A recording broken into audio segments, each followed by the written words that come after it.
হাই viewers, চাই আছে মনোবাৰ্তা YouTube channel. গতিকে আমি আজি এটা নতুন টপিক লৈ আহিছোঁ। টপিকটো হৈছে অনুপাত আৰু সমানুপাত।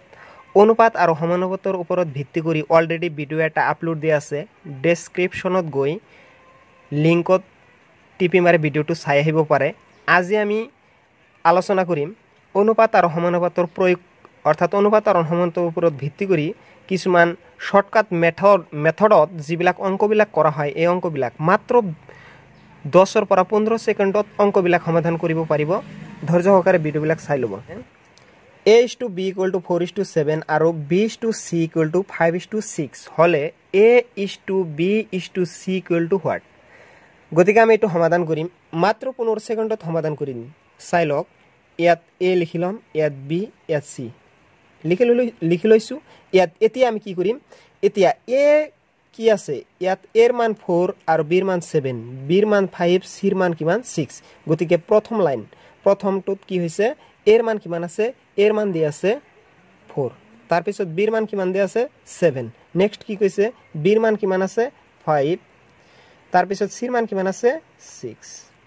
এতিয়া এইটো খালী ঠাই আছে আৰু ইয়াত খালী ঠাই আছে। গতিকে এইটো লাইনত ওচৰা ওচৰি থকা সংখ্যাটো কি আছে 7, এইটো লাইনত ওচৰা ওচৰি থকা সংখ্যাটো কি আছে, এইটো লাইনত 5, এইটো 5 আছে, এইটো 5।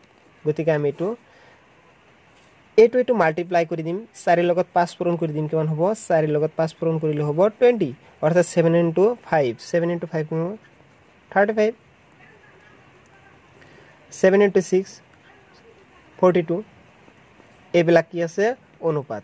তেন্তে কি কৈছে, a/b/c, এৰ মান কিমান আছে 20, 35 আৰু 40, কোনটো আছে, এইটো c। এইটো সমাধান হৈ গ'ল। নেক্সট কি কৈছে, a/b আৰু b/c ক্ৰমে 5:6 আৰু 3:10 হ'লে a/c = what? আমাৰ এইটো চাব লাগিব। এৰ মান এইটো ক্ৰমে মানে ab মানে এইটো 5, 6 আৰু bc মানে হৈছে 3 আৰু 10। গতিকে ইয়াত লক্ষ্য কৰিব লাগিব, এইটো ঠিক সেইদৰে আমাৰ লিখিব লাগিব, a, ইয়াত b, ইয়াত কিমান লিখিম c। এতিয়া এৰ মান কিমান আছে 5, 6, এৰ মান হ'ব 5, বিৰ মান হ'ব 6। নেক্সটত কি কৈছে, বিৰ মান হ'ব 3 আৰু c মান হ'ব 10। এতিয়া আমি লিখি ল'ম, ওচৰ ওচৰি সংখ্যাটো 6, ইয়াত আছে 3, ইয়াৰ লগত এইটো পূৰণ কৰি দিম, 3 লগত 5 পূৰণ কৰিলে হ'ব 15, 6 লগত 3 পূৰণ কৰিলে হ'ব 18, আৰু 6ৰ লগত কিমান আছে 10, 60। এতিয়া চাই লওক কোনটো লাইন হ'ব। ইয়াত লক্ষ্য কৰিব, যিহেতু ইয়াত 15 আৰু ইয়াত 60 বাহিৰ হৈছে a আৰু c ৰ মান, গতিকে ইয়াত দিয়া নাই যদি তেন্তে আমাৰ অনুপাতটো সৰু কৰিব লাগিব।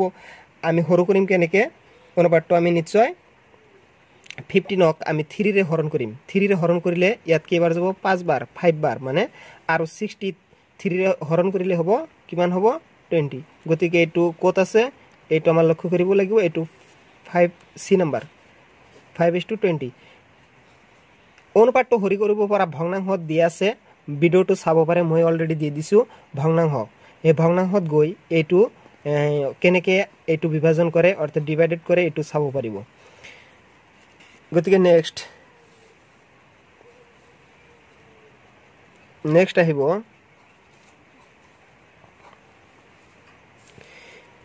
তিন নম্বৰ। কৈছে a/b = 3:4 আৰু b/c = 5:6, c/d = 2:3 হ'লে a/d = কিমান? এতিয়া আমি এইটো লিখি ল'ম, এইটো লিখি ল'ব লাগিব, a ইয়াত লিখিব লাগিব, b ইয়াত c, যেহেতু d আছে d ও লিখিব লাগিব।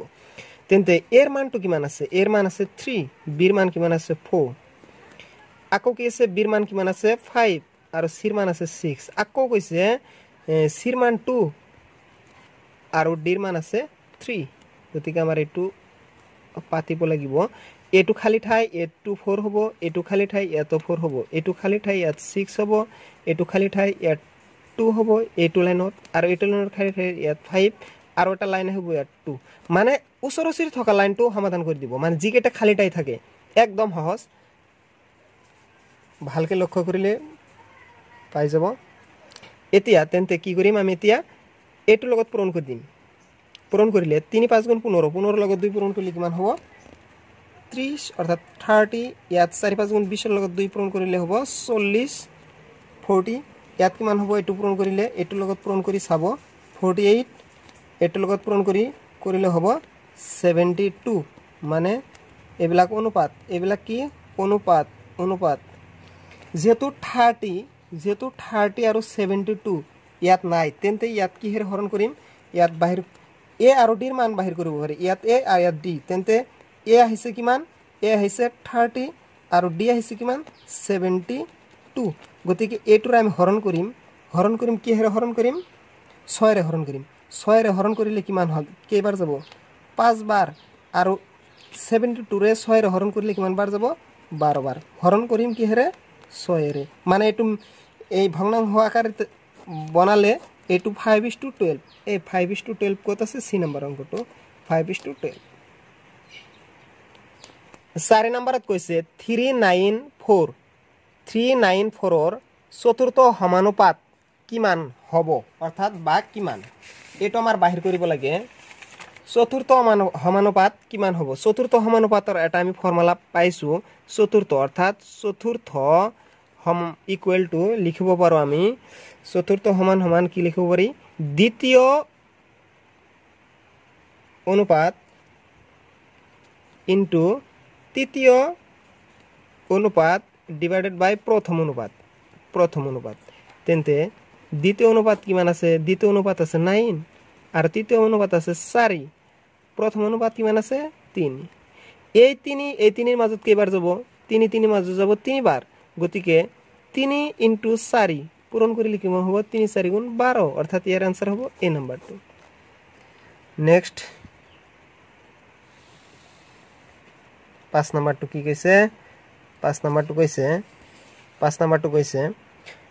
5 7 10 ৰ চতুৰ্থ সমানুপাত কিমান এটো আপোনালোকে বাহিৰ কৰিব পাৰিব তথাপিও মই কৰি দিছো চতুৰ্থ অনুপাত সমান আগৰ নিচিনা দ্বিতীয় ইনটু তৃতীয় ডিভাইডেড বাই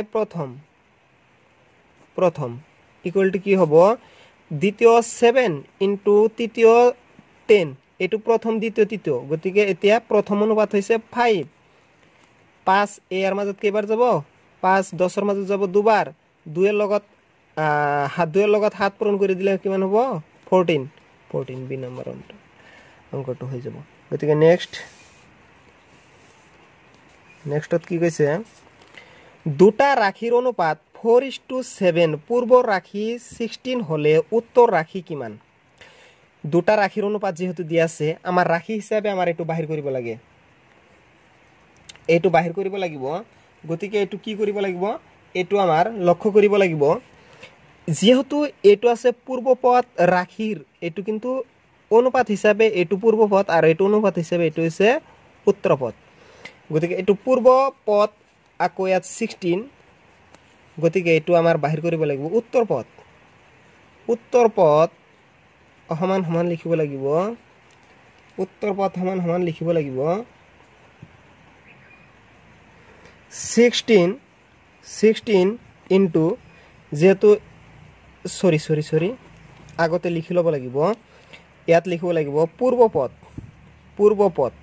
পূৰ্ব ৰাশি ইনটু উত্তৰ ৰাশি ডিভাইডেড বাই কি হ'ব পূৰ্ব ৰাশি এতে আমাৰ লিখিব লাগিব পূৰ্ব ৰাশি কিমান হ'ব 16 ইনটু উত্তৰ ৰাশি কিমান হ'ব যেটো পূৰ্ব ৰাশি দিয়া আছে উত্তৰ ৰাশি দিয়া আছে 7 আৰু ইয়াত ডিভাইডেড বাই পূৰ্ব ৰাশি মানে কিমান 4